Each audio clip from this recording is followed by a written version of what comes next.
Hello everyone, welcome to Tasty Dish by Sethu Palaniappan. இன்னைக்கு கத்திரிக்காய் வச்சு ஒரு சூப்பரான ரெசிபி தாங்க பார்க்க போறோம். கத்திரிக்காய் ரசம் வாங்கி இது எப்படி செய்யலாம்ன்றத பார்க்கலாங்க. இந்த ரெசிபி செய்யறதுக்கு 1/4 கிலோ கத்திரிக்காய் எடுத்து வச்சிருக்கேங்க. கத்திரிக்காய் காம்பை நறுக்கிட்டு கட் பண்ணி எடுத்துக்கலாங்க.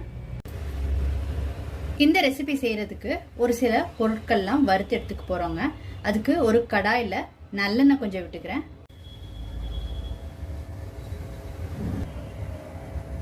எண்ணெய் சூடானதுக்கு அப்புறம் இதுல 2 ஸ்பூன் மல்லி சேர்த்துக்கிறேன். 1 டேபிள் ஸ்பூன் கடலைப்பருப்பு, 1/4 ஸ்பூன் மிளகு, காய்ந்த மிளகாய் 8 சேர்த்துருக்கிறேன். நீங்க உங்க காரத்துக்கு ஏற்ப கூடவோ குறைச்சோ பார்த்து சேர்த்துக்கோங்க. 1/2 கப் தேங்காய் சேர்த்துக்கிறேன்.